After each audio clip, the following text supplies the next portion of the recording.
Just wanna feel purple yellow.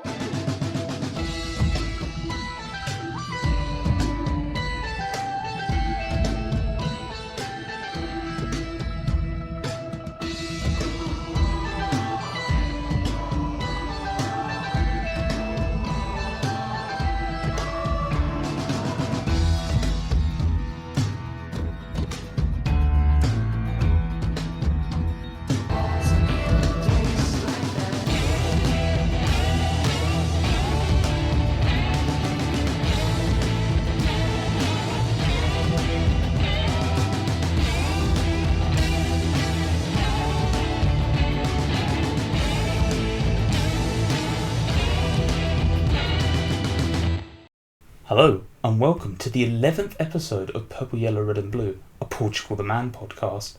Each podcast I'm joined by a guest to talk about everything going on with Portugal The Man. We've got news, we've got a bit of gossip, we've got a roster change potentially as well that I think we'll be talking about. Some new releases, some remixes, just some opinions, impressions. Obviously we'll have the guest on, we'll chat to them. Yeah, pretty much. And the PTM song game at the end of the episode because I like to trip them up. You can find this podcast, past and future, up on YouTube, Google, Spotify. If you're listening on YouTube, leave a like. Kind of helps us build the algorithm, even though I get demonetized every time, but that's not going to be changing. My name is Mark, and my guest joining me today is... Hi, I'm Audrey. You can find me on Reddit at ZutaraKorrasami. Sorry for the very confusing username there. Thanks for having me on here. It's very cool. Oh, no, thank you. I saw the username and I'm like, bloody hell, how do I pronounce that? It's if anyone's seen the cartoons Avatar: The Last Airbender and The Legend of Korra, they might understand the username, but otherwise, yeah, it's a bit of a mouthful. I remember watching it as a kid, Avatar, the animated series. The bald head with the arrow, blue arrow. Yeah, I remember watching that as a kid. That's the one. I couldn't remember anything other than his name is Aang, and that's about it. Sorry. I wouldn't expect most people to know. It's one of those things where you just make your username in the moment and then you can never change it. So, yeah, mine's been pretty tragic until I came up with this, where I took a band I listened to, took one letter off the end and changed it to RK and left it like that. And I've got it on every social media. I've got it on everything, so I'm happy. I'm satisfied now. So I'm probably not going to. Yours is pretty good. I've seen Portugal the Daddy and. Kind of wanted that, yeah. I think that's better. But this is close. I've got my name in here. You know, it's clever. People send me messages in Brazilian. It's great. I get called like Ronaldo fanboy. I'm like, what is going on? Anyway, it's enough about that. How are you doing on this fine Wednesday evening in the UK? Actually, both Brits. In the UK, yeah. Yeah. Am I the first British person on here?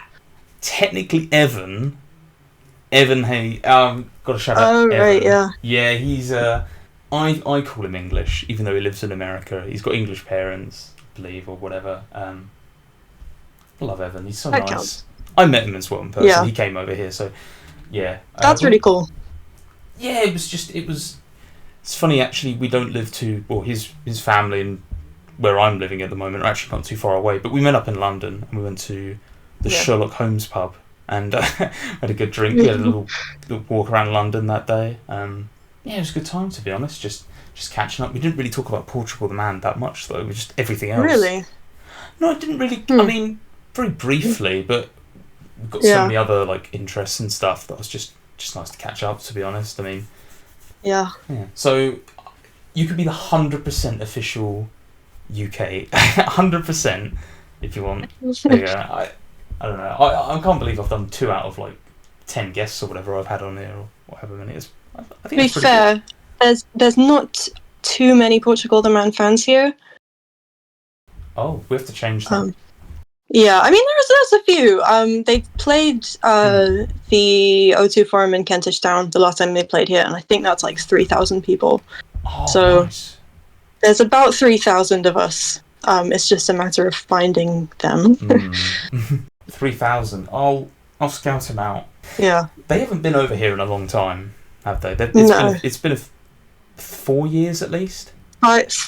It was 2018. Yeah. 2018. Yeah. Yeah, But to be fair, there was a pandemic, so that's, it's understandable that they couldn't get out here too much in the past 5 years, but hopefully that'll change soon. Yeah, hopefully. I mean, John's given me a personal apology, so I'm fine with it. When we had a Q&A, I did ask him, I was like, what's going on? And he kind of made a good point of travel costs and getting over here, and you're touring, and then obviously at that time I don't think we knew about his jaw and Francis as well. So I'm like, obviously full context. I'm like, nah, health is wealth. Take care of yourself. Take care of your family. Sort everything out. Be close to home. You'll come back. They were pretty big in Germany when they first started out as well, and I don't know what's happened with that fan base, if they still have a major fan base in Germany, but I don't know. I'm here. I'm ready to buy. I'm ready to sell out a venue. Yeah, sure. Yep. Yeah. So, you say you're a Portugal The Man fan from England then. So, what is your first memory? First time you jumped in? So it, weirdly enough, wasn't in England. I was in Los Angeles, where I do have family over there as well. So I make it out there once or twice a year. And I think it was 2015. I was in a coffee shop in LA, and they were playing People Say on their speaker thing, and I was like, I really like this song. I'm going to look into what that is, and it was People Say. And so then later on I listened to that album, and then Evil Friends, and then In the Mountain in the Cloud, and then everything else kind of followed from there, and they quite quickly became my favourite band. Wow. That's kind of how it happened. It was just completely by chance. Oh wow! It's just, I always ask people their first memory, and I get everyone's is different. It's great. It's to hear them just in public. You said 2015, right? Yeah. So 8 years. That's still pretty good. That's pre-Feel It Still. So you've made the cut off. You're an official fan, don't worry. I mean, it's weird. I kind of look back on that. I think I was 18 at that point, and I almost don't remember what I used to listen to before that. It almost feels like I didn't really have a music taste. I just kind of listened to things randomly.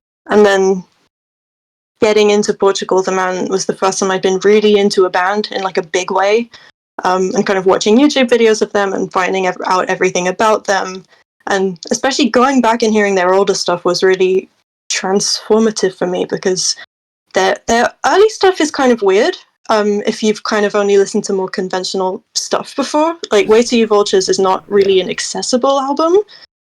I don't know about that. It's not really accessible. Do you mean but Guns is not accessible? It's 12 minutes long, and it's just this. Yeah. No, I know you're right. yeah. So, but I remember hearing that stuff and being like, wow, I've never heard anything that sounds like this before. And it kind of was a gateway for me for discovering a lot of stuff, because I even went back and listened to John and Zach's first band, Anatomy of a Ghost, and I got really into them. I don't know if you've ever heard that album. I obviously know about Anatomy of a Ghost, but I've never really. The Devil Say I Air. That's about as far as I go back. As I've gone back. So they put out one album as Anatomy of a Ghost in 2003, and I'd never really listened to stuff like that before, and I just thought it was so cool for some reason. It's very of its time, but I really like it. I think it's got a lot of passion, and discovering that stuff and just delving online into everything I could find out about them and the early days of Portugal The Man, I discovered a lot of the bands that they used to tour with and kind of play with back in the day. So Circa Survive and Seosin and bands like that. And that kind of led me down a bit of a post-hardcore emo band kind of phase. And that kind of got me into discovering heavier music and weirder music and stuff that I didn't even really know about before. And pretty much every band I listen to now I can kind of point to in some way, somewhere down the line, I can kind of point it back to Portugal The Man. And if I hadn't heard Portugal The Man, I probably wouldn't have heard this. So I feel like I owe them a lot for kind of getting me into music in a way. Yeah, that's great. That's incredible. It's great that they kind of honed your style, because I'm kind of a similar age as well, and at that time you're sort of forming what kind of, at 16 you're sort of now I know what I kind of like, and I'm a big football fan, and I was playing a lot of the. I've told this like 10, 12 times or whatever on this show. You know, I play a lot of the football games, and they had a couple of songs on there, and I don't know. You finish a game and you go back to the main menu, and then Got It All from In the Mountain in the Cloud kept coming up, and I'm like, oh yeah, I really like this. And then it was, I think that's kind of when I first heard him. So, God, like 11 years ago now, maybe longer. Yeah. Gosh, kind of feels weird to say. And then obviously, Evil Friends came out. Obviously I was looking up Got It All music videos. Sleep Forever, Got It All, best music video I think they've ever done. Yeah. Yeah, I it's beautiful, it's wonderful. I really like it. It's pretty good. Yeah, I mean, if you like snow, it's just so. I just you know love what? it anyway. Without giving too much away, when I was in Los Angeles, I went to this event that Portugal The Man did, where they premiered some of their music videos that are coming out, and and if you liked the Sleep Forever video, I think you're really gonna like these ones that are coming out soon. Okay. You like snow? These ones have snow. Oh yeah. And a lot of other cool stuff. A lot of Alaskan videos, I presume, then. Yeah. Oh, nice. Yeah, oh man. So yeah, obviously started with Got It All, and then Evil Friends, and then just sort of was following. Obviously went back to their older stuff as well. Mm-hmm. Probably went back to the older stuff a little bit later on. Probably didn't jump in as early, but yeah, I kind of made a decision around like 5-6 years ago. I'm like, all right, this is my favourite band. This is kind of if people ask me for a recommend, this is the one I'm going with, because I mean, they're just the nicest group. They're the nicest people. I've never actually got to meet them, but from my experiences, I think they absolutely kill it live as well. They definitely do. Yeah, there's the album version, and then it's like 3 times as good live. Yeah, and this is the thing. The last time I saw them, I got my dad to go with me, and he'd never really listened to them before, and he was blown away. Actually, he was like, "Wow, they're really good." And then he was telling me after, he was like, and my dad's like very musically proficient. Like he did a lot of. Oh really? Oh. You know, he was like musically trained growing up, so he has kind of high standards, I guess. He doesn't just like anything. And after we left the concert, he was like, "Wow, they can really like play their instruments." And I was like, "Yeah, did you not expect them to?" And he was like, "Not really. I don't know." He just wasn't expecting them to be as good as they were. So yeah, it's not just me, and it's not just you. They're an objectively really good band. That's good, because it couldn't have just been us two listening to Feel It Still 1 billion plus times, or whatever it's been listened to. There's other fans. I mean, I might have gotten pretty close to that number. Oh, really? Okay. I don't know. Feel It Still fan. All right. Well, yeah, I mean, all their stuff, but... Oh, right. I like it. I don't love it. I kind of...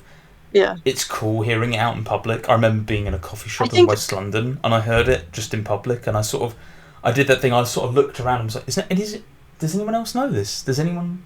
That was the thing, because I had been trying to get people to listen to Portugal The Man for a long time, and no one would really remember who I had said, or, you know, no one was really listening to them. And then I remember working on my university campus at the time. This was like shortly after it came out, and then hearing it there, and I was like, they're playing it here?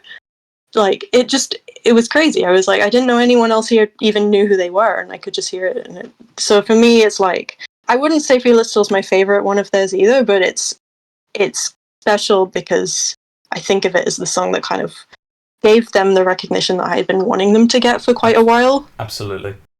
Yeah, no, I was just saying absolutely. Couldn't have put it better, really. The recognition they deserve for their 6, 7, 8... I can't even remember how many albums up to that point they'd put out at that point. However many years of grinding and touring. I think that was album 8. Yeah, so 7 plus EPs plus 300 shows a year, probably. Yeah, they got the big break, and I don't know. It's kind of put them in a position. It's put them in a nice position where they got to take more time with Chris Black, Changed My Life, and I think this feels like a natural transition to asking, like, what do you think of Chris Black, Changed My Life? Obviously, there was a long gap between Woodstock releasing almost 6 years, and Chris Black Changed My Life, which is about 3 months old. What are your thoughts on Chris Black Changed My Life? How are you feeling about it? So I honestly wouldn't just say this. It's coming up to be my favorite of theirs, and I never thought I would say that. Scented Colors was my favorite for a very, very long time, and in some ways it still is. Chris Black's still pretty new, so I guess we'll see how it stands the test of time, but it's, I think, in a lot of ways, the best thing they've put out. I can hear everything that they've learned on their previous 12 albums. Not 12 albums. What am I saying? 9 albums. 9. Previous 8 albums, this is 9. Majestic Majesty, like we can't count them. Yeah, whatever number. But I can hear elements of all of it on this. And, I liked Woodstock. I thought it had some really good songs on there. But it wasn't my favorite. It didn't capture the emotion that I would get when I heard all of their other albums. It didn't feel as cohesive to me. And then hearing Chris Black Change My Life, it had all of that emotion, but even more so, it feels more personal than the stuff they've put out before. It's, I don't know how to say this, but it just came at exactly the right time in my life for me to hear it. And the songs where they're dealing with grief and personal loss and anxiety, and these are things that I've been kind of learning how to process as well. And so to have that album come out exactly when it did was kind of amazing. And I think it's just musically really good and really well produced, and it's really clean, and it's got the right amount of weirdness. Like, it's got songs that are definitely very accessible and could be hit radio singles. I think Summer of Love could be Feel It Still. Okay. Right. But it's also just a little bit weird. Like, it's got that kind of Portugal the Man-ness about it. I don't know if that makes any sense. I know what you mean. Yeah. Yeah. The first time I heard it, I was like in tears. Like when Anxiety Clarity came on, I was like sobbing. So for me, I just think it's amazing. I wouldn't change anything about it. I lost to Times of Fantasy Doubt. You lasted longer than me. Oh, yeah. I was like, man, I'm feeling it. You could feel the pain and anguish they've suffered, and I completely agree. Like, production level, clean. Just everything they've learned, they've kind of put into this, as you said. And I'm a big Evil Friends fan. I think that's probably my favourite. It's kind of a cop out because it's kind of the first. I was there for the launch, so that tends to be most people's favourite. I was there for the first one, etc. But this has come very close, and the time will tell. I mean, I don't know. I see a bit of similarity as well with Scented Colors in this, both being kind of concept albums. There's a good flow, like they kind of jump from song to song to song. I mean, the album is. It's also I like that it isn't too long as well. I kind of respect that because it doesn't disrespect your time with, like, there's very little fat on this album. I don't know. They've obviously had time to work on it, and I love it, and probably need to listen to it more, to be honest. Probably, yeah. It is also one of those things where I sometimes think, I really should listen to that album again, but sometimes I think I'm not in the emotional headspace for that right now, because I know I'm going to, like, get emotional if I listen to it all the way through. My commutes to work are going to be about 40 minutes long next week because the kids are back, and look, Chris Black, 38 minutes. Put that on in the car. Yeah. Why not? And so you said your first memory was 2015, hearing Satanic Satanist, was it? Sorry? Yeah, that was the first one. You also mentioned you've met the band as well. You've met the guys and gal. I have, yeah. Tell us the fun story or experience. Technically, I've met them twice, but the first time was a while ago. You're showing off. I am. I don't think they would remember the first time at all because I barely said anything. I was so nervous. It was after the first time not the first time they ever played in London, but the first time I saw them. They were playing at this venue called the O'Meara, which is near London Bridge, and it's a great venue. It's about 300 capacity, I think. So not very big, and it was a very, very fun show. It was after Feel It Still, but before Woodstock.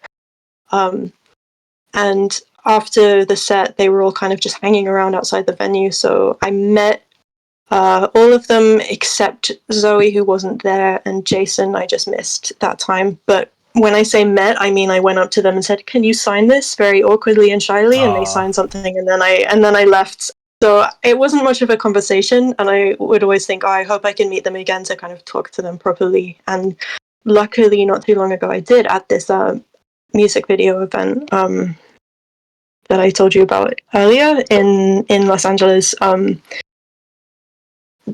They were just all kind of hanging around there, and it was amazing. Actually, I got to meet everybody who was there and actually talk to them a bit. And oh wow, incredible! So I don't know if you were on the subreddit at the time that I made those Atomic Man shirts. Oh god, it was about 20. I want to say 2019. I can't really even remember at this point when it was, but yeah, it was someone else on the subreddit. I can't remember his name. His username had like Rocky in the title, and he made a post saying, "Can someone make me an Atomic Man related T-shirt?" And I offered to make a design, and it became this sort of charity initiative because the band do so much advocacy for Indigenous peoples. We kind of wanted to support that, so we made a bunch of shirts. With all the proceeds going to help the Mashpee Wampanoag tribe. I'm sorry if I'm pronouncing that wrong. Whose land rights had been revoked by the Trump administration at the time. So we'd made a bunch of those shirts, and John had been very supportive of that, and Rich on the subreddit. And I had one left, and I just thought, you know what the hell? He's probably not even going to remember what these are, but I'm going to bring it and see if John wants this very last one. So I kind of just awkwardly was like, "Hey, I don't know if you want this or if this is like really weird, or maybe Francis wants it or something." And then he kind of lit up and recognized it, and he was like, "Oh my god, you made these shirts!" And then he kind of was so excited by that, and that was like the best experience that I could have ever asked for, because it was like he actually had some connection, like he remembered something that I had done with the fandom. And so he took the shirt home. And so I was really appreciative of that. And they were really, really, really nice, all of them. So that was very cool. And I would love to meet them again. If they ever come to London, that would be great. We're here. I'm here too. Yeah. I'm here in 2024. I'm here in next year. That would be cool. I did say to them, like, we would love to have you in the UK as well. And I think Zoe's from the UK as well, so I think I'm sure they want Sheffield. Very cool. Anyway, no, that's really cool actually. Wow, you must have joined the Reddit. I joined. I got laid off a job in 2019, kind of middle way through. Nice. It's alright. I didn't. Yeah. So I had about a month of just being at home online looking for jobs, waiting to start a new job, and I did join the Reddit at that point. So it was around May of 2019. So I probably was just before or just after it. But yeah, excuse me, I'm forgetting. I see a lot of people do a lot of like shirt selling and stuff like that in there. So I think that's something that's so cool about the community is I think as a fan base, we're not just consumers, we're also creators. There are so many people on the Reddit group, and I'm sure like the Discord and other spaces as well, that make things, like make amazing music and amazing art, and they're always putting that out and sharing it. So that's something that I think is really awesome and great about this band. I think they inspire a lot of us who kind of have creative hobbies. Like there's a lot of the art that I create that I kind of feel like is influenced by John's art as well. Quick shout out to Chris. I mean, he does so much work for the collaboration of the PTM archive as well. I mean, just something like that. Yeah, that was amazing. Yeah, I mean, just to have that as well for history, for keepsake, so we can look back and reminisce about all these little things. Yeah, and then even things like I remember talking to Evan actually, and he makes. I probably shouldn't be saying this, but he makes knockoff Portugal the Man and merch that he sells to his friends. Makes a little bit of money. That's cool. It's just like pea hats and like things like that, and then it's normally stuff that is like out of stock and you can't really get again, and they've moved on. So it's not like he's profiting anyway. Yeah, no, I think it's cool. I think the band would probably also think that was cool. They tend to be very, very cool about that stuff. Yeah, I mean, I did about 2 or 3 of these podcasts, and then John leaves a comment on the Reddit being like, "Cool, when do I get to be a guest?" And he's Yeah. I kind of just thought doing this a good way to get fans to communicate in a way, you know, people who can't be on the Reddit and Discord 24/7, not 24/7, but maybe miss out on news and want to get that kind of injection, if you will, get that sort of flavour. And I just thought, you know, you never really get to talk to people about music and interest and things like that, because it can be a very quick conversation, you know, oh, you like this, I like this, I saw them here, saw them there, done. But like here, we can like air it out, you know, talk a little bit more freely. Yeah. But yeah, no, that's awesome. I'm really jealous you've got to meet them twice. That's so cool that you got to make shirts as well for them. And you should absolutely get John on here as well, though. That would be awesome. I'll be honest, I've tried to get quite a few of the band members on here, but respectfully, they've just had an album launch. They've just, you know, of course, we'll go on to talk about it, but John's been on other shows, he's been doing tours. Like they have to promote, they have to try and sell this as much as possible and spread the good word about what's happened with Chris Black and Francis and everything, really. So, I mean, if he comes on here one day, great. If he doesn't, fine. Absolutely respect. You know, I kind of get it. Yeah, no, I never even thought that anything like that would happen, and it's cool. You're right. There are so many cool creators. I mean, it's a great community to be in. You know, I love just posting things in there, and I've got to meet some people, and you know, I stay in touch with pretty much everyone on the podcast. I'd say, apart from maybe one person, who sort of just vanished off the internet. But yeah, one or two people. Yeah, I don't know what happened. One of the early ones, but no, everyone's been pretty cool, and I just like. It's good. It's almost like we're friends now. Music friends. Yeah. Sorry, not to make an in-betweeners joke. Sorry. If you've seen that or not. Anyway, I have, but not in a long time. No. Gosh, that's quite old now. Yeah. I haven't had the chance to meet them personally because I probably wasn't in the best place in life pre-2018 that I would probably just go to London or go to a show to see them. Just, it wouldn't have worked. So...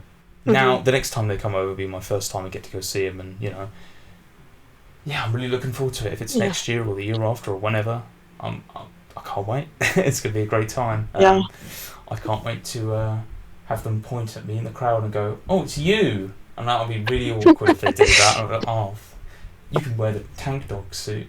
Oh, God. Yeah. I just hope it isn't me. Yeah. It could be fun. It could be, pretty fun. To mix it up a little bit, what have you been listening to recently? Could be Portugal Man related or not related or anything general. I think when we started collabing, I did ask for your like recommendations. Might be kind of like swap music recommendations. Yeah, that sort of thing. Yeah, not film recommend. That would be a weird turn. Well, you never know. Music recommend. Do you know what? My music taste has just become weirder and weirder over time, and I'm listening to the most random things in the world at the moment. So I can recommend it to you, but it's not necessarily stuff that you would like. You could. This is how people are listening. You know, people want to know. I'll take the recommendations. I like to try out new things because you never know. You find that one thing, you're like, I love them. I mean, I've been getting really weirdly into a lot of international music over the past year or so. Just like finding artists from different places in the world, sometimes singing in languages that I don't understand, but I've become quite interested in like folk fusion, like artists that incorporate certain like traditional folk elements of whatever culture they're from and mix it with more modern styles, whether that's more like rock music or metal or pop. So I've been listening to a lot of that stuff, which it's maybe not everyone's cup of tea, but there are some good bands out there.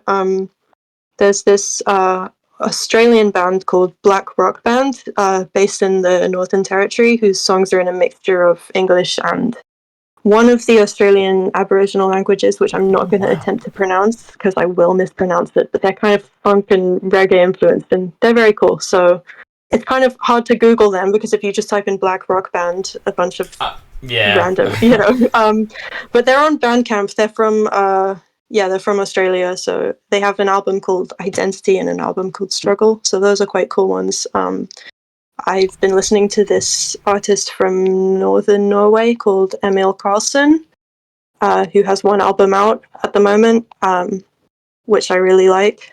Yeah, I've been getting a bit into like Yiddish revival music, which again is like not something that I would recommend to the average Portugal The Man fan, but I've been getting really into it. Yeah, that's maybe not the most conventional answers, but there's some cool stuff out there.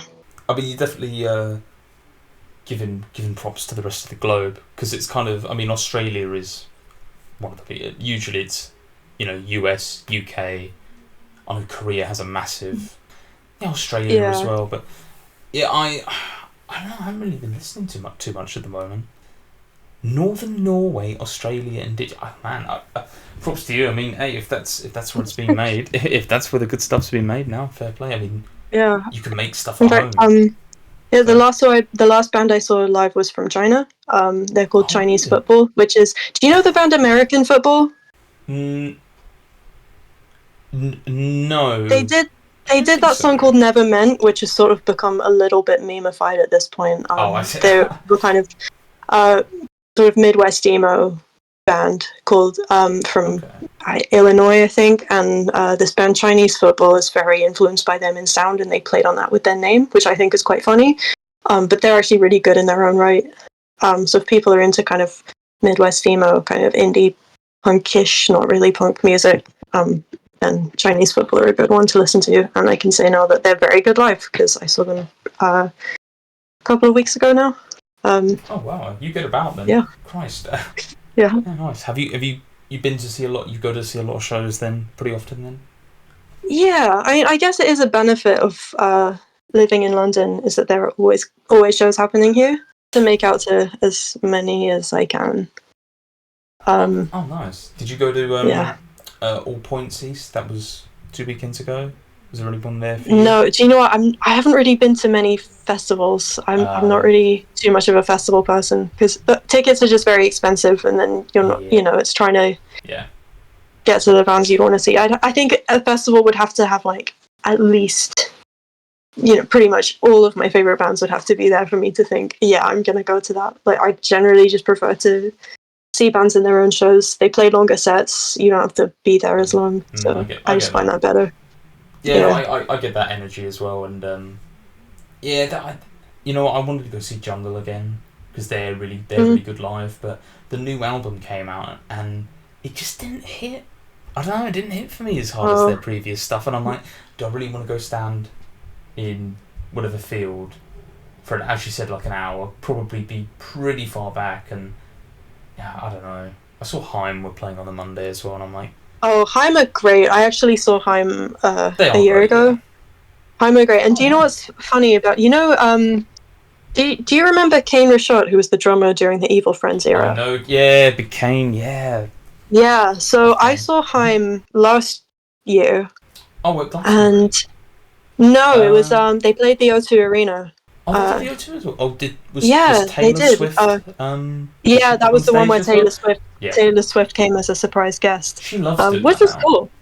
Yeah, it was pretty cool. But I basically was like, hey, the touring drummer who they brought on this show looks really familiar. And I was looking, and then I was like, hang on a minute, that's Kane Ricochette. And me and my sister were like very excited by that. Probably the only people there who recognized him from Portugal The Man and were excited, but we were very excited. Because Haim did guest vocals on Evil Friends as well, so there is that connection there.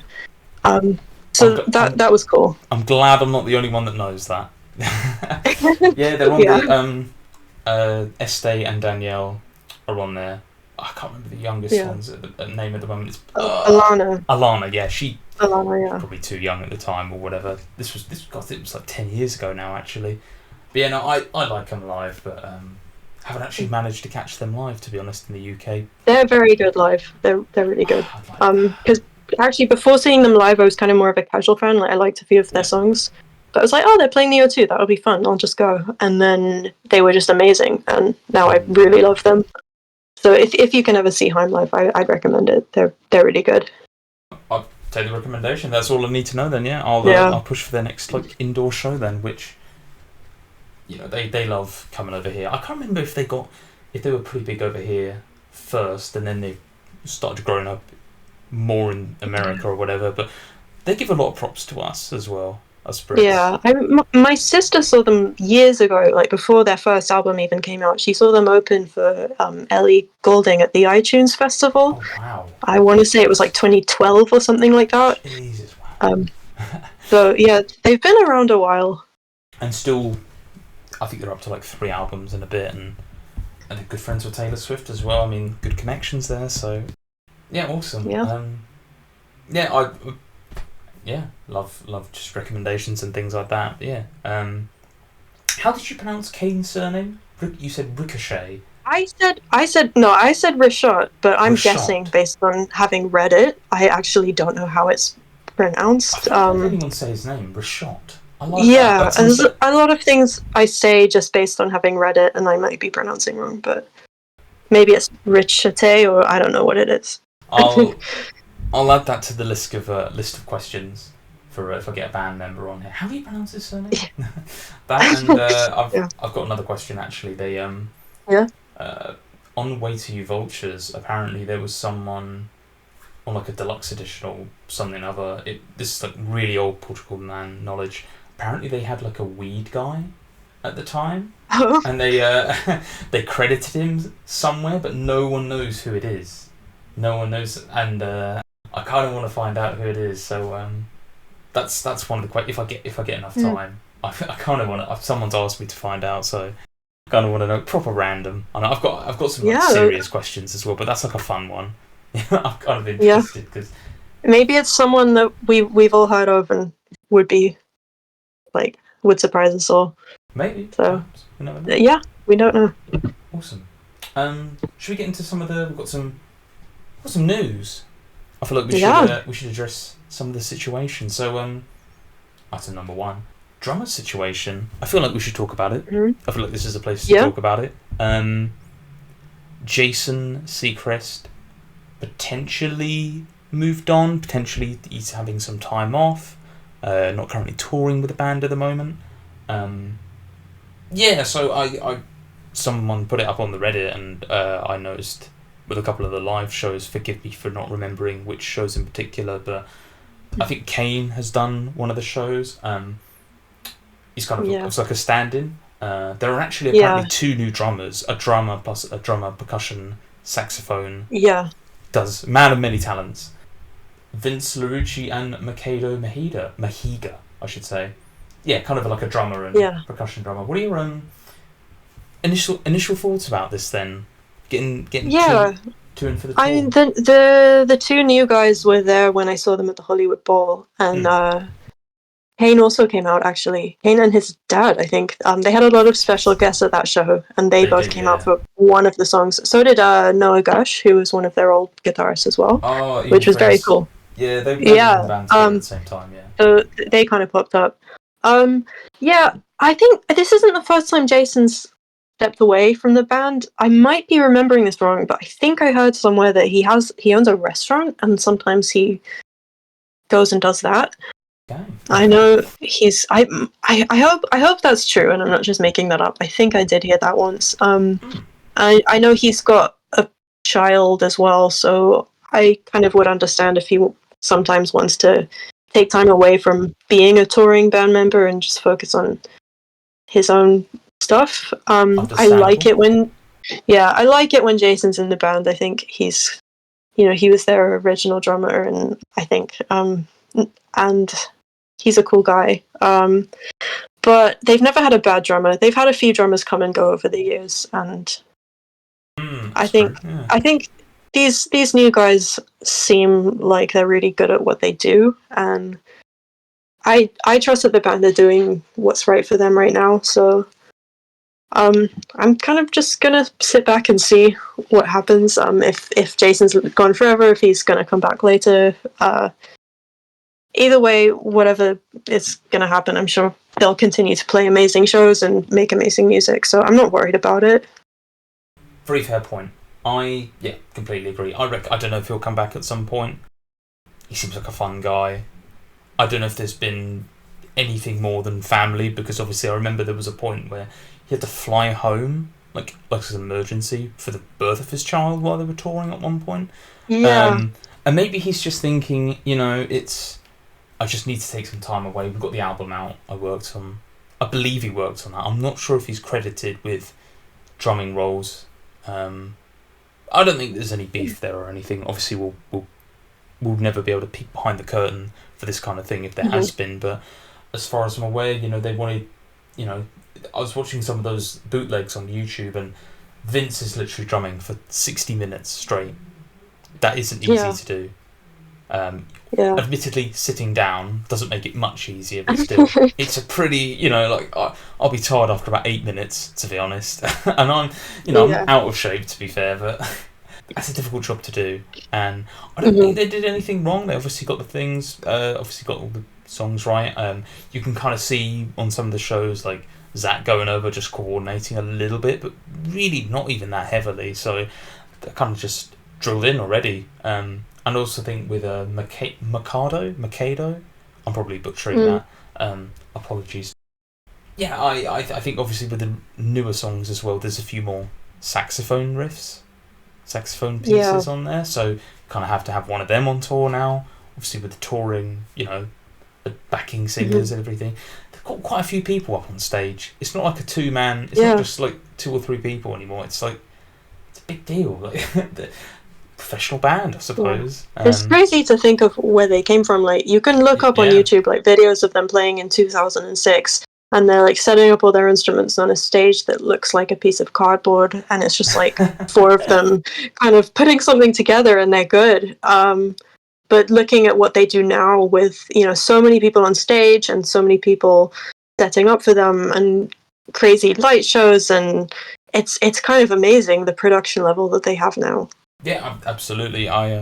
They've come a long way, and I don't think them subbing out the drummer it's not a bad thing. It's not a good thing. It's something that's happened. I think the new guys they seem to have done all right so far. If they stayed, Jason come back. I'm not really too. I wonder about the credits and things like that. I don't know. There's so little drama with this band. I mean, there was a little bit of drama back in the day with their former pianist, keyboardist, who... I'm forgetting his name in the moment, but he wanted to go off and do his Ryan Neighbours? Ryan Neighbours, thank you. Yeah. He wanted to go off and do his own solo stuff. They said, all right, fair enough, we'll do In the Mountain, we'll draw a line under there. And then you go off. It might have been before that, actually. It was around that time. I think it was right after In the Mountain in the Cloud. I think that was the last album he did, yeah. Yeah, and then obviously Kyle came in. Happy birthday recently, Kyle, as well. This week. Yeah, and so, they haven't really had too much change since then. Eric came in for Noah about 2015 as well. And since then, it's been the same core group. And I don't think Eric's going anywhere. I don't think Zach's going anywhere, and John's not going anywhere. Zach going anywhere would actually be my nightmare. I mean, obviously John can't go anywhere because it's kind of, I think he's the kind of main songwriter. So it wouldn't really be Portugal the Man if he left. But for me, it wouldn't feel like Portugal the Man if Zach left either. That would take a lot of getting used to. Yeah, I don't know. I think the 3 Alaskans are safe. I don't think Zoes obviously can go anywhere. Obviously, has to stay home and look after Francis or whatever. As you mentioned, doesn't make every single show, but I seem to see her on stage fairly often. So obviously touring as a family. I think she plays with them more than she used to. I seem to remember. I mean, I hadn't seen them live since. I hadn't seen them live before 2017, but I've seen a lot of videos of them playing live, and I feel like Zoe wasn't there all the time, or very much, until after Woodstock. She was there sometimes, but I think it was more of an occasional thing. She does seem to be with them more often now, and I think that's awesome. I love it when Zoe's there. Yeah, I think she harmonises with John, works really well with her. I also do notice that post-Woodstock, she's more centre stage. She was kind of always like behind John, or like off to the side, or like... Now she's like up front with Zach and Eric. and obviously drummer and Yeah. keyboard at the back. And Obviously. I think she's appearing in more of the kind of photo shoots and stuff as well now. Which, hey, you're part of the band. Should be Yeah, doing that. she deserves it.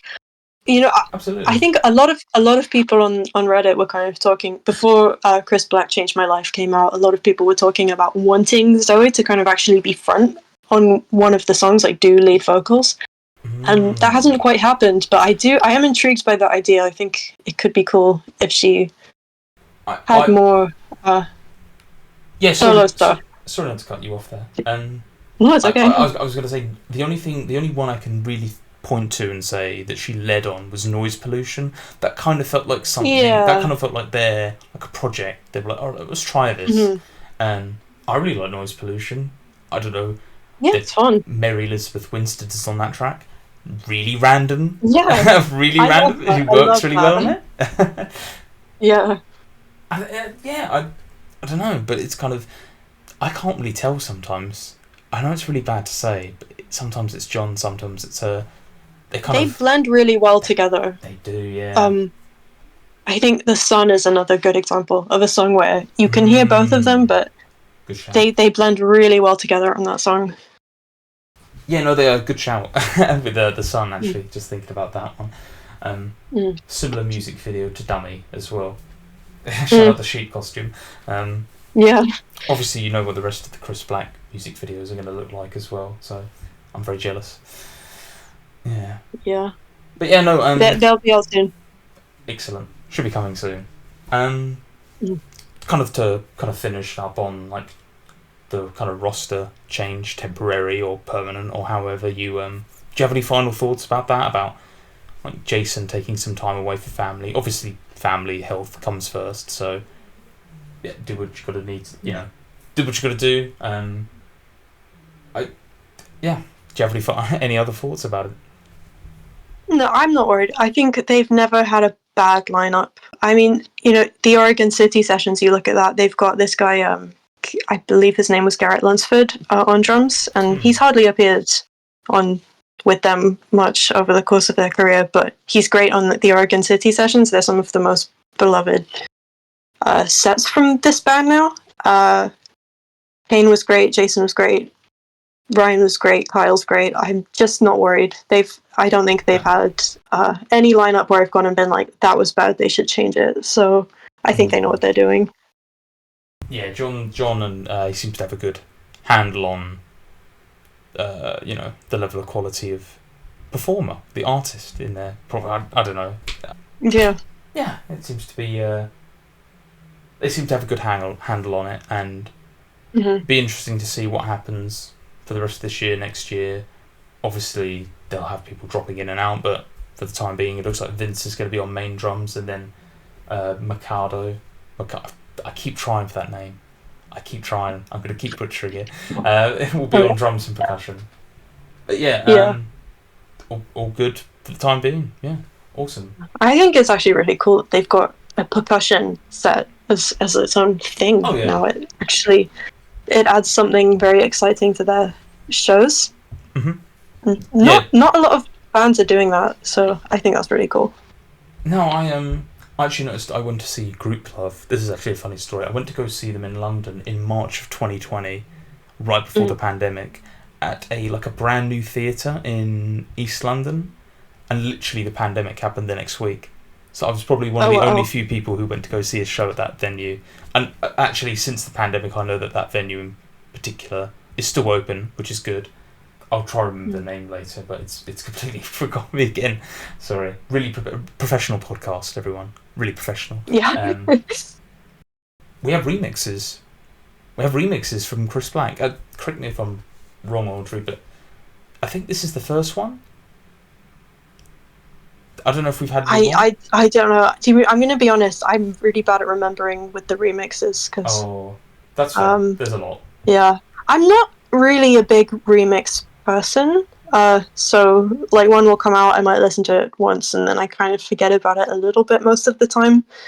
So yeah, I don't know if this is the first one of this album. I can't quite remember right now. I can. I'll quickly check, but yeah. Anyway, while I'm doing so, Times of Fantasy has a remix. It was out from August 25th, if I can actually talk correctly. Excuse me.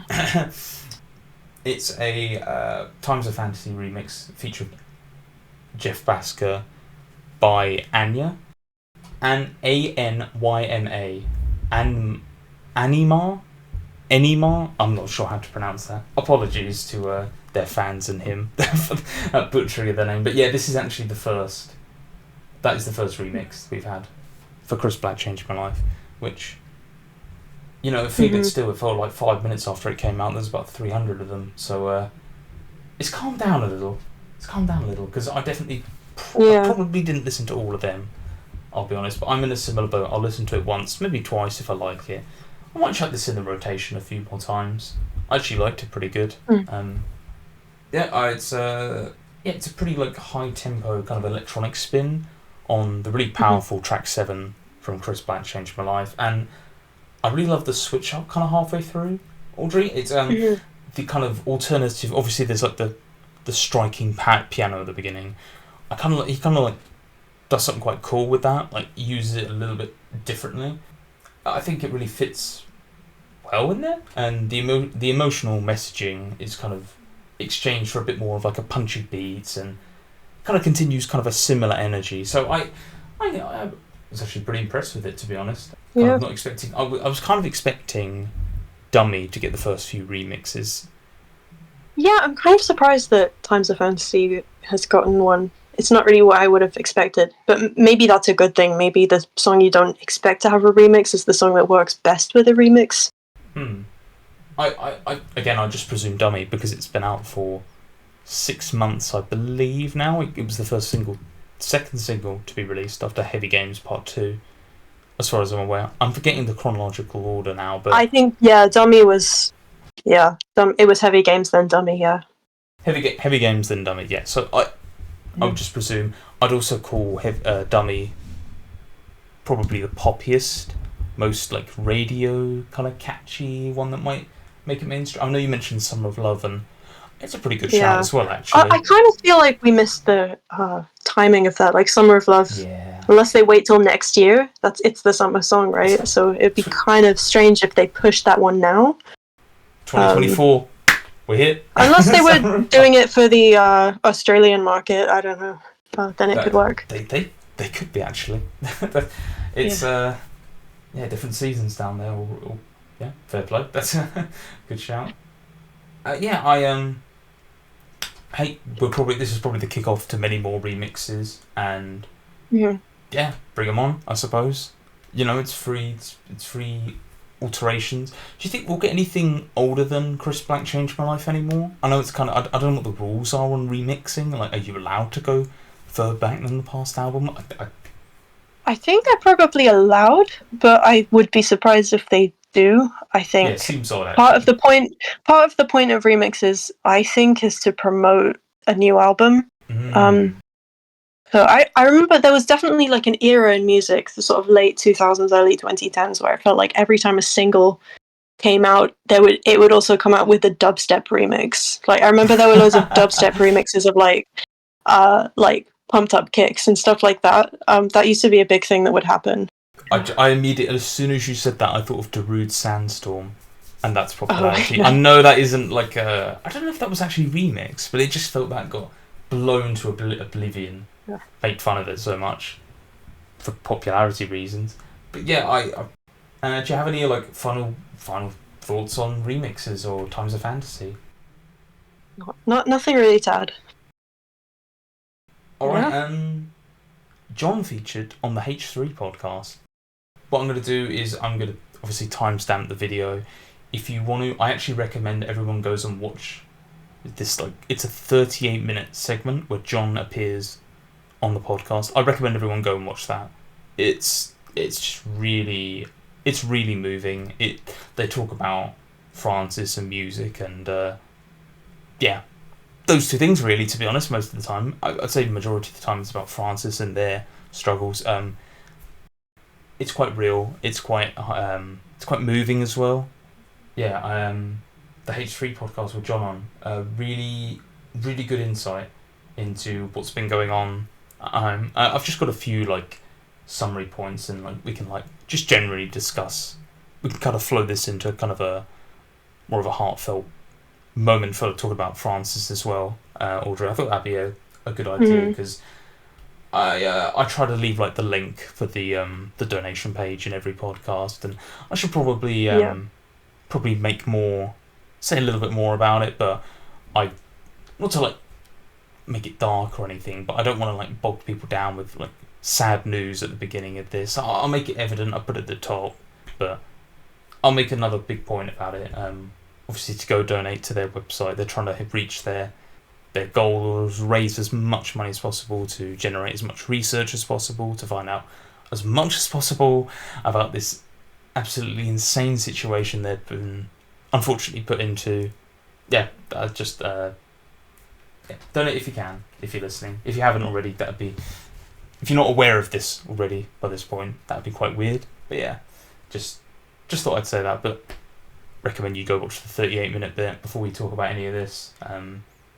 Really moving. So one of the guys from their podcast, called Zach, funnily enough, he actually he played with them at the Hollywood Bowl show. I believe that was the one. Was that the one you were talking about earlier? Yeah. So the one with like 15 different guests, with everyone from Charlie Day to Weird Al, and a few other bits. Paul it was Williams crazy. Was there. Everyone was there. So you were there in spirit. That's a crazy show from what I've seen. Yeah. Yeah, that was mental. It looked like a real fucking good time. So, but, yeah. So obviously Zach came on, played a little bit with the band, and John went on to talk about them, sort of like say thanks for all of that sort of thing, and they start talking about like Francis and the situation. I don't think they were clued up on what happened. Like everyone on like the show and like there's people working around it, so it was quite a real moment of them going, oh Jesus, we didn't actually realise how terrible a situation this is for you. And you can kind of see in that moment that very real human emotion of like, get that suffering. I don't know if you have any like anything you want to say about this initially. The floor is yours about Francis or this. I should ask, have you taken time to listen to this, or have you caught up with this? I think someone put this up in the Reddit a little while. Yeah, I haven't had a chance to listen to the podcast episode yet. I do think it's very cool that, because it's quite, from what I understand, it's actually a very popular podcast show that they've got there. One of the top ones. So I think it's pretty awesome that they were able to get the word out about what's been going on to such a big audience, and hopefully that will help point a lot of people to make donations and spread the word and contribute in some way to helping. So that's it's a good use of a platform, I guess. Yeah, that's a really good point. Just trying to spread the word, try and get. Obviously, actually, a little spoiler. I did watch the whole thing, and I've just come back to make some notes about it. But just trying to watch like 10 minutes of it, I'm like, I'm starting to feel a little bit like, I don't know. It's not a tough watch, but it's like very powerful. It's very emotional. They actually make quite a large, sizable donation on the show as well, which is really commendable. That's great. As well. That's great. I wish I could do more, to be honest, with donations, but they're just trying to keep raising money as well, raise as much as possible, and this hopefully can like spread the word out, as you said. Just going over some of the like initial stuff. I mean, some of the stuff we don't know about, like Ethan does ask about John's daughter, like quite early on in the beginning, maybe like the second or third thing they even mention about. John goes into detail the effects of her condition. She's been on tour a lot. I mean, if you think back to something like Hip Hop Kids, buying a coat in Paris for my young little daughter. That's Francis. They're on tour. This is 10 years ago. This is her in the moment. Yeah, she's been there the whole way for the past 10 years there with the band. It's everything to them. Obviously, can't come on tour all the time, You know, he's talking about, you know, when she comes out on stage, she does the coolest shit. You know, she gets out and asks, "Are you ready to rock? Are you ready to see the band? Are you ready to?" Yeah. You know, I think that's something that's pretty amazing. Is obviously I never met Frances. I don't know her, but every video I've ever seen of her, everything I've heard anyone say about her, she seems like just the biggest bundle of life and joy and happiness. And I think that's something that everyone should kind of remember and focus on. You know, we're not just talking about this like dark, sad thing that, you know, she seems like this amazing kid. And yeah, I hope we can all kind of take that positivity that she seems to share with everyone and kind of send it back her way. Yeah, absolutely. I try to be positive about the situation.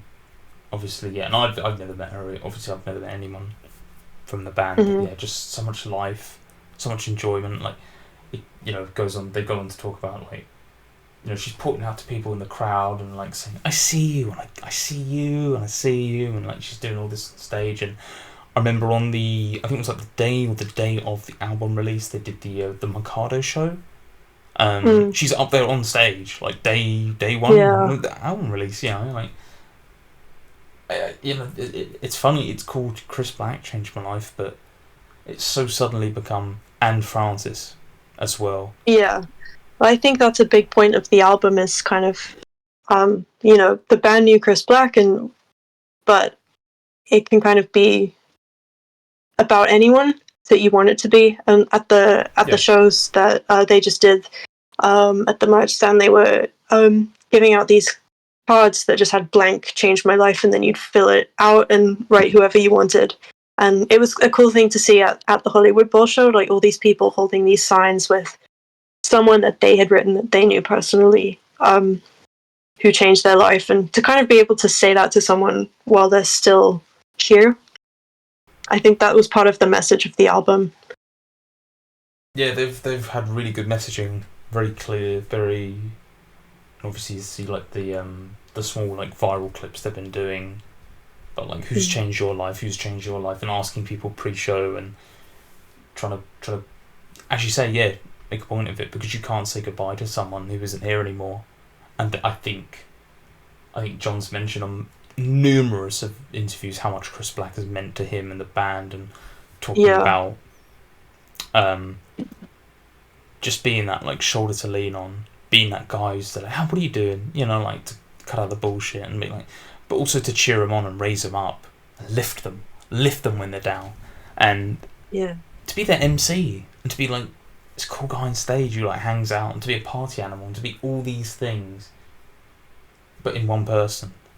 And that's such a like, I don't want to call it a rare breed of person, because I don't know. I unfortunately never got to meet him. I bet I would have loved him.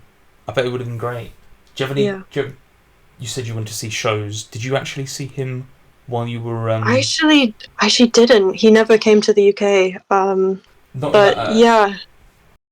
Sorry, I was going to say in the US, but you only mentioned you've only been to see. No, I only saw them in the recently. So it was just this last Hollywood Bowl show. The other times I've seen them have all been here. So I never got to see Chris Black, but I remember when he was emceeing with them and touring with them, and even though I wasn't seeing those shows, he obviously had such a big presence because we all knew about him and everyone was sharing these videos and sharing positive experiences that they were having with him and meeting him. And I remember in particular this one video that I saw that someone posted online of one of the shows. Would have been 2016 or 17, I guess, and somebody jumped onto the stage and security were about to pull this fan away, but before they could, Chris Black put his arm around this guy and was like dancing with him on the stage, and oh wow, kind of embracing that. And I just remember that video. I don't remember who posted it. It was from a while ago, but I just remember thinking, wow, that's so cool. He's like the guy who's just kind of there to give all of the Portugal The Man fans the best time. It kind of almost felt like he was one of the fans as well, and he was just yeah, I remember him doing a Q&A on the Reddit and just being really involved with us. So when he passed, it was like a shock for the whole community, even those of us who never knew him or saw him. So to have an album dedicated to him actually felt very fitting. Obviously, they had plans to do something, and then obviously there's news came along, and they were like, we need to focus in on this, we need to be more personal, we need to be more we need to shine a spotlight on Chris Black, and I think they've done a really, really good job. I mean, we've both sat here and said it's probably at least number 2 in our favourites, maybe even pushing number 1, and just goes to show you, I mean, everything about the album, from like the memories like plotted around from the album, you know, like the experiences they've had with Chris Black, and talking about, you know, feelings and like the dual sides and just everything about it. It's just such a respectful, powerful thing to put out there, to be honest. And oh, sorry, go on. Sorry, I was just going to say, it kind of has this double effect of like, you listen to it and you can kind of connect all these personal things to stuff that you know that the band is going through, and be like, oh, I think this song is about this thing that John was talking about, or this thing that I remember happening with the band. But simultaneously, those very same things you can connect to whatever it is that you might be going to, or someone that you've lost, or something that you've experienced. So it's kind of personal but universal at the same time. I think that's the best kind of album in a lot of ways. Agreed. I think really getting that personal connection, I should say. Yeah.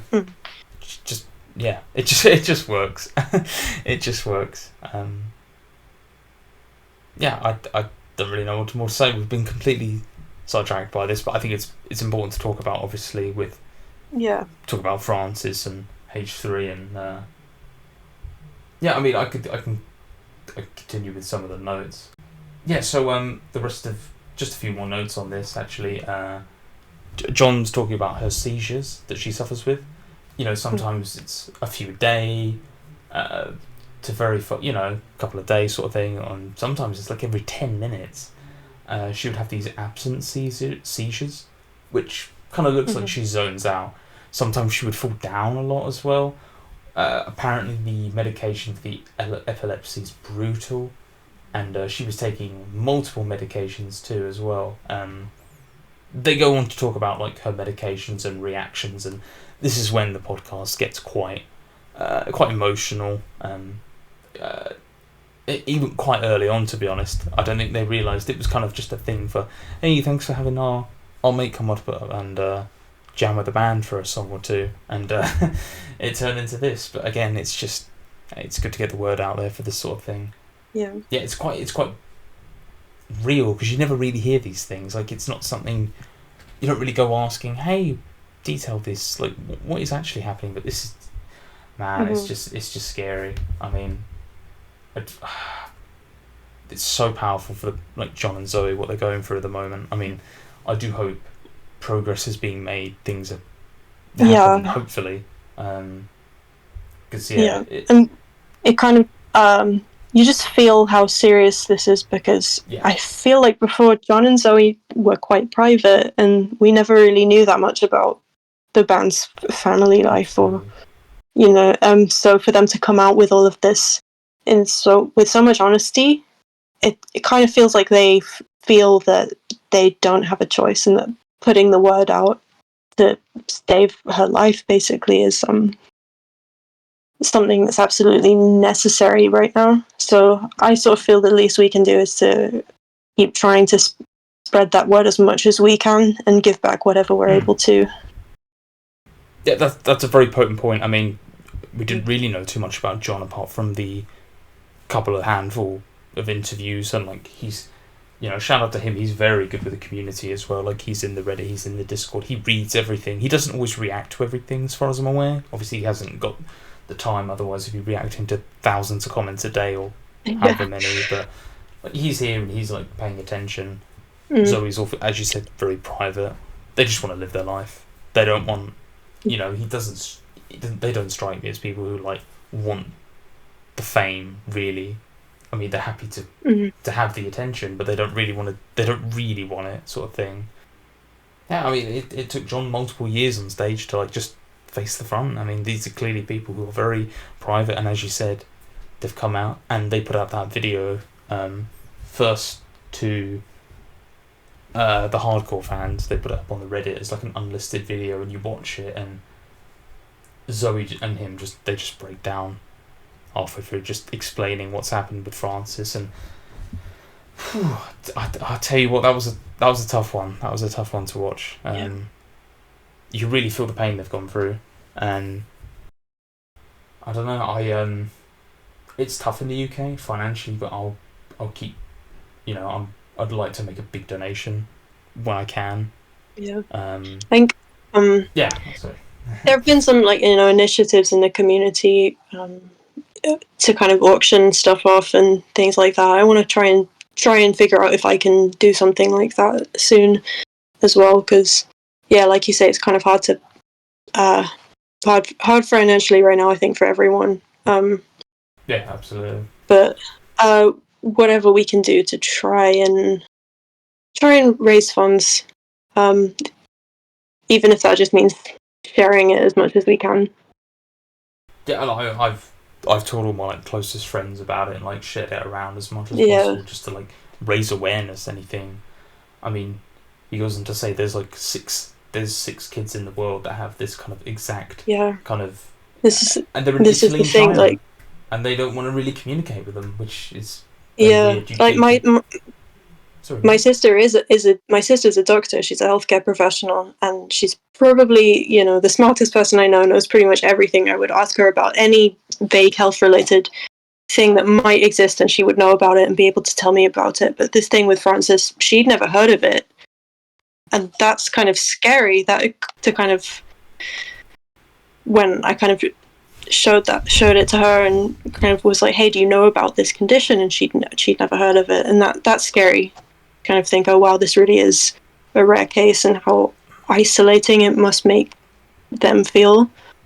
Oh wow, the fact that you're a medical professional was I've never seen this before. That is, it tells you everything. Yeah, it's such a 1 in a billion.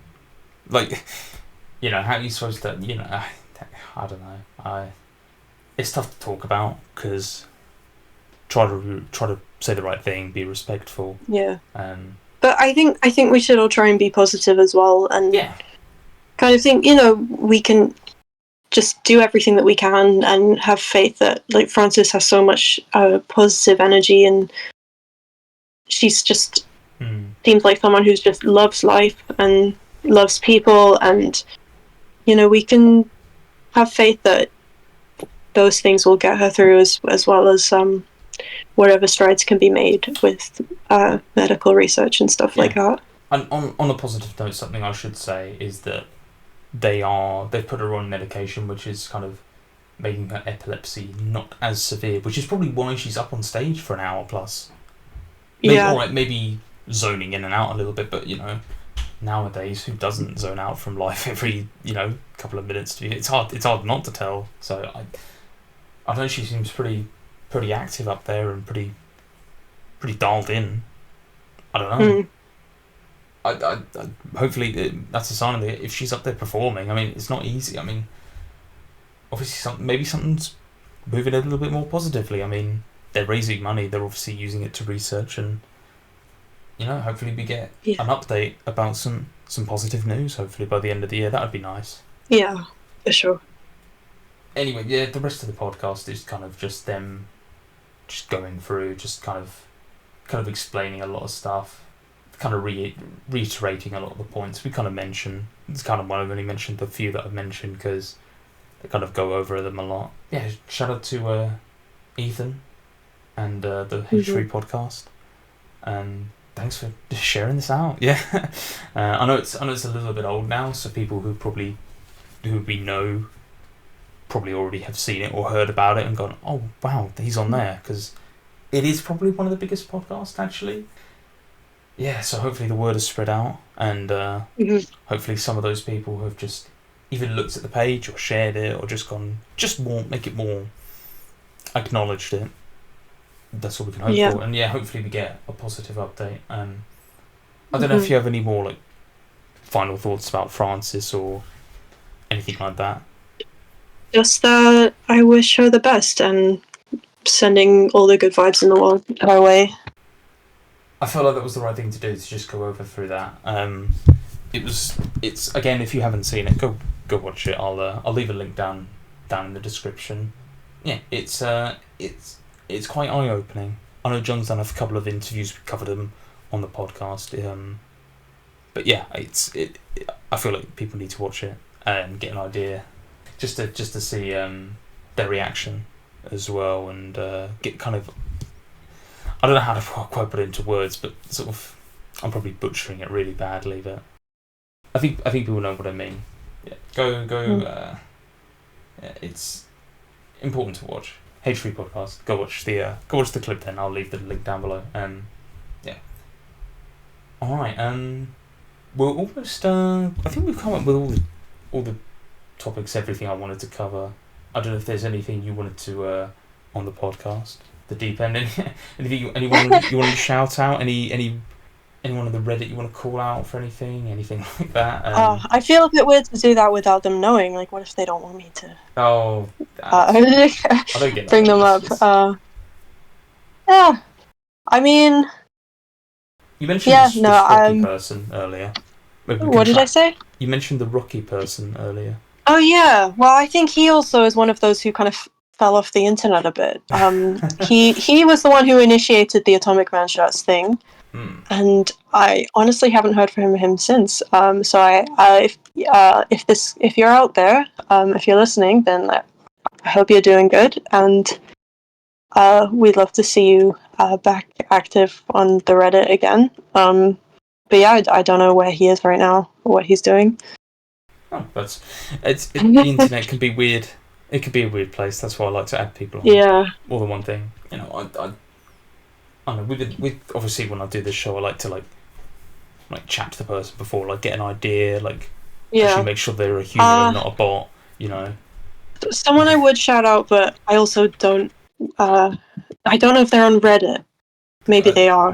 But when I went to the music video thingy, there was this girl there who sat next to me, introduced herself, and she showed me her Instagram, and she had some very cool Portugal the Man related art. So I'm just gonna find that quickly, really? So that I can. Oh yeah. Okay, this is going to be difficult to pronounce. This person whose Instagram is Count Orlok, spelled C0UNT.0RL0K. Okay. Yeah, an artist on Instagram who's got some quite cool Portugal the Man related art. Who I briefly met at this event, and I also met this other person at this event who was really nice, and then who I actually saw the next day at the Hollywood Bowl show, whose name was Trina. And I have no idea if she's on social media or not, but if you're Trina, you were a very nice person to meet, and I hope you're doing well. So yeah, that's it. Nice. Shout out to the fans. Yeah. Hopefully someone who watches this maybe knows someone. Yeah, spread the word. You never know. Yeah, I presume most people are on either Instagram or also, Reddit or Discord. I want to apologize to the Count Orlok because I think I misgendered you when I was shouting you out before. So sorry about that. Okay, that's fair. That's fair. You didn't. Oh, that's fair enough. Yeah. Yeah. No, it's a good community, and just chance to like shout out people. I don't know. Yeah, shout out to them. And we've come to near the end of the episode now. Now, you mentioned before you had seen a couple of these, so I think you know what's coming up. I'd just like to get a vibe. Yeah. I'd like to get a vibe check because most people are terrified at this point. Okay. How you feeling? I'm good. You're good. You're feeling. You know what's coming up though. The PTM 10 questions.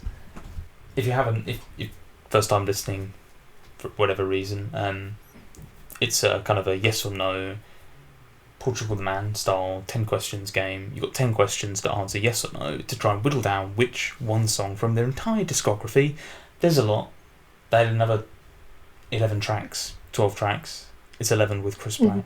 So it keeps getting bigger. Yeah. Keeps getting bigger. Yeah, how you feeling confident? We'll see. Confidence-wise? We'll see. Okay. Yeah, so I've got something at the ready. I'll say if you have any questions, ask them now about anything beforehand, and then we're ready to go. I'll ready to count you off, and then begin with your opening question. Okay, it's just yes or no. It's yes or no, yeah, and then ideally the last one has to be a guess, because otherwise you run out of questions and then lose. And we'd like you to win. I'd like people to win, but I'm going to start ramping up the difficulty again for fun. Yeah, sounds good. Sorry. Take it away. Yeah, no, I've lost the plot. Sorry, I totally got off guard there. So, first question: where are we going? What are we thinking? Try and narrow it down. Yeah. What do you think? What can you? Best way to divide it up. I love putting people on the spot here. They're so unprepared. Yeah, no, Everyone's sorry. so unprepared. I feel totally unprepared here. This isn't. My first question then is the song pre or post them signing to Atlantic Records? Pre or post? So. Was it before or after? Okay. Yeah, it was after. Yes or no? But yeah, it is post. Okay. Atlantic. Is it more than 5 minutes long? No. No. Okay. Does it appear on In the Mountain and the Cloud? It does not. Okay. How many? I'm at 3, right? That's and I the have. third question, yeah. Okay. I think you've had a good start. You can narrow it down pretty well. Does it have a feature? Is it someone featured on the song? No. No. Okay. It is just a Portugal The Man song. Is it on Evil Friends? It is not. Okay. How many questions do I have left? That was 5th, because you just asked about feature and then Evil Friends. So you've got 4 and a guess. Is it on the newest album? It is not. Okay, sorry, these are very basic questions. It's a good way to whittle it down. Yeah. So I think that means it's on Woodstock. Is it on Woodstock? It is not on Woodstock. Wait, what? But it's not on In the Mountain and the Cloud, Evil Friend. Okay, so it says... Okay. Yeah, okay. And you mentioned about the feature as well. I did mention about the feature. So is it What Me Worry? It is not What Me Worry.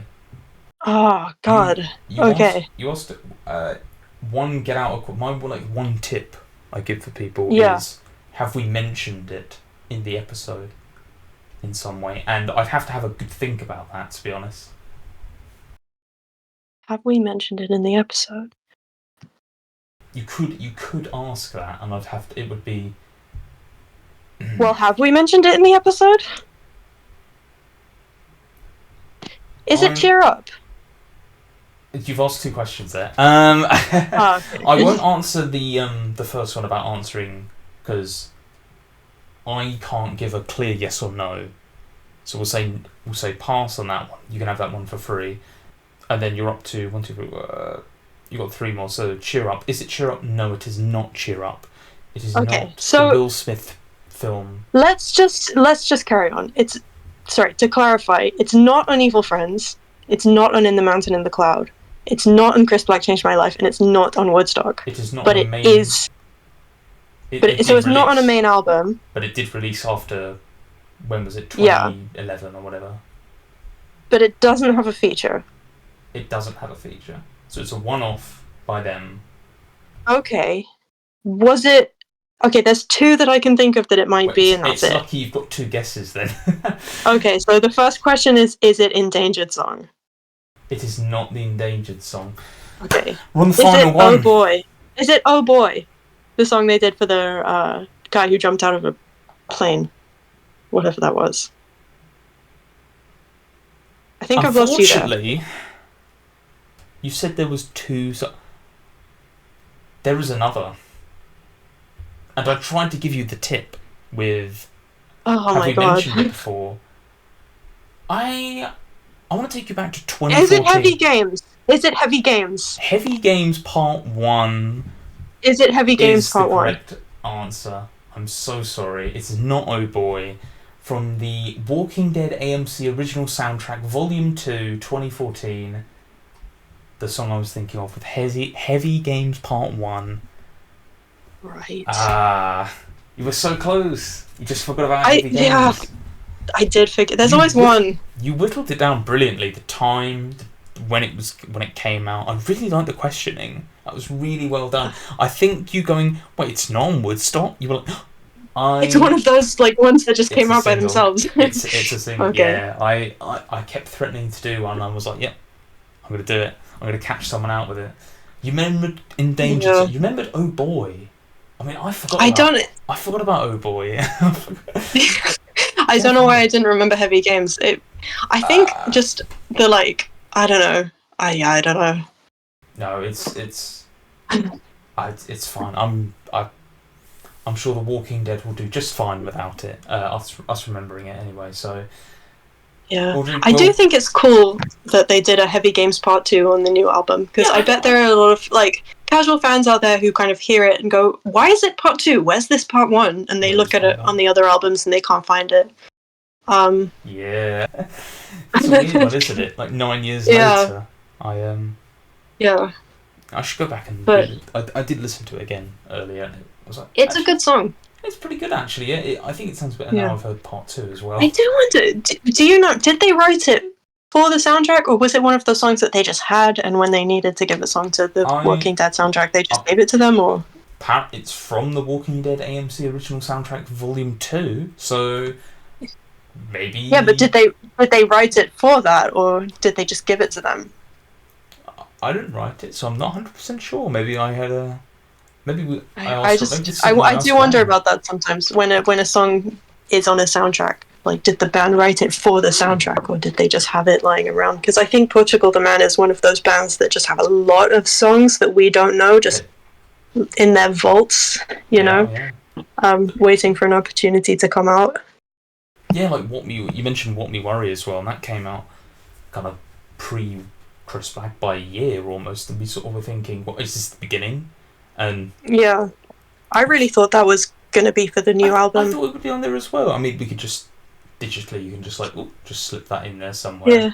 So I don't know if it would fit, to be fair. I think they kind of made the right call, because I think it's a great song, but it does have a different feel to. It would have to go in the first half. Yeah. Definitely. It would have to go after like Dummy or something. Otherwise, you're like, this is a weird turn. Yeah, I do remember thinking. I remember being surprised it wasn't on the album, just because the way that What Me Worry ends kind of sounds like it's about to lead into another song. Yes, absolutely. Yeah, the outro to that is pretty cool, actually. Yeah, I really like What Me Worry. It's again one of those weird singles. Yeah, well played. Unfortunately, I wonder if there is any other. There's you mentioned about the features. I'm just thinking out loud for a moment. There were a lot of those features. Death Star. There's the Death Star one they did, and then there's probably another one as well that I'm forgetting. I mean, they did Who's Gonna Stop Me with Weird Al. They did Milkshake. Do you remember that one? I love Milkshake. Yeah. It's got no right being that good, but I love it. Yeah. And Call Me with Cherry Glazer. They did some songs with Cassius. They've done a lot with other people. They've probably done a lot of stuff that they haven't.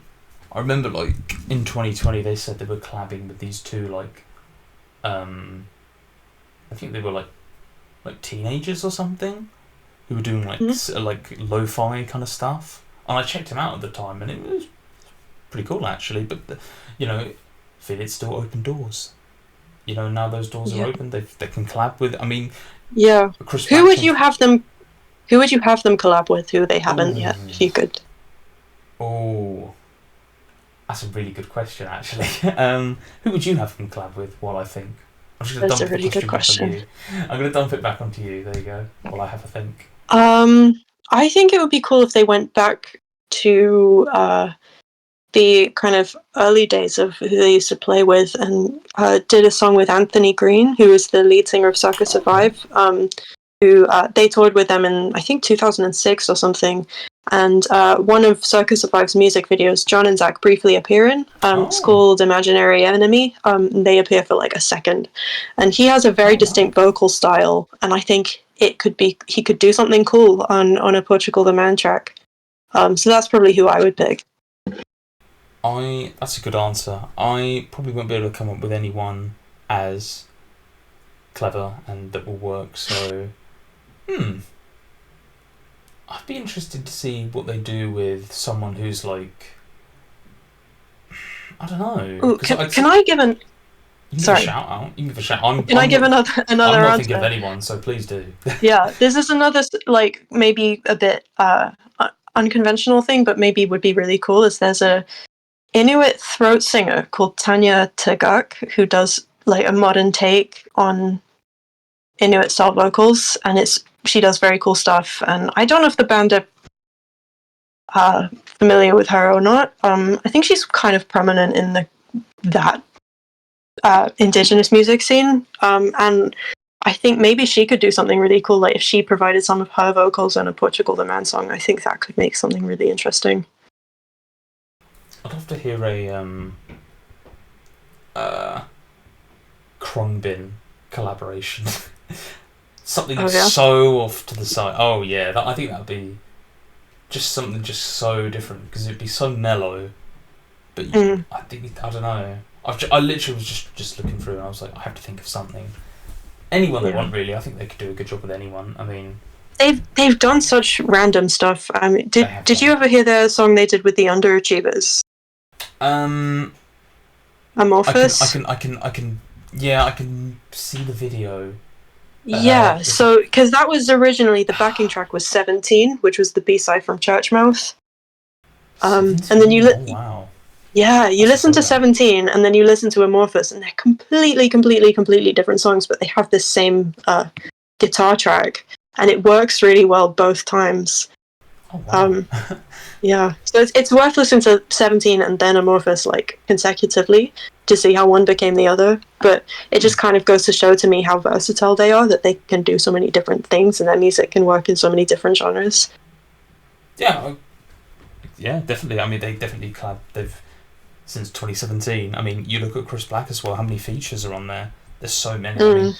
I mean, just anyone really that I like would be fine anyway. It doesn't have to be Krongbin. I mean, I did notice that on the I don't know if you frequent YouTube much. If you are or if you're not, they have like the recommended channels, or like the like we also like these channels or whatever. And I noticed that Tame Impala got added to that little list there recently. Oh yeah. And I was like, I wonder if John's been vibing out, because that would be a really cool bit of like. That would be really cool. That could also, I think, be very popular because Tame Impala are hugely popular, and massive. If Portugal the Man did a song with them, that could have the potential to blow up, I think. I mean, Kevin's done a song. He's done a song for the Barbie movie and. And Dungeons & Dragons and the Minions. So surely John's better than them. Surely. I mean, the Barbie movie was pretty good. I'm kind of weird with mainstream films. Anyway, I don't want to go down this tangent. Yeah, I haven't. Okay, yeah. I know it looks interesting, but it's fun. I liked it. Okay, apparently it had a good message that people weren't expecting. I mean, I was kind of expecting the message. I think if you know Greta Gerwig, like. Oh, okay. Yeah. Yeah. Fair enough. I'll probably watch it when it comes to like home streaming or whatever. I'm not gonna go sit in the cinema for it. Yeah. Yeah. It's on the list then because Barbenheimer was a thing. Yeah. Yeah. Anyway, Audrey, come to pretty much the end here. So I'll just say thank you for coming on. I think it's been a really good chat. I think I blurted out 3 things that made sense, and you did about 100. So well done. You carried this. Well done. No, you were excellent. Thanks. I wasn't sure. Oh, you were phenomenal. No, I think everyone I've had on has been really knowledgeable because everyone has different perspectives, and I think when you start like mixing and mashing, I think I don't know. I think some other people's opinions have rubbed off on me, and just think I've sort of learned from it. So no, excellent. I'm going to give you this opportunity if you want to like shout anyone out, shout any of your keen photography skills as well, anything like that. Oh no, I think they're really good. I think they're really good. Thank you. I appreciate that. Yeah, the floor is yours if you want to shout anyone out or anything out.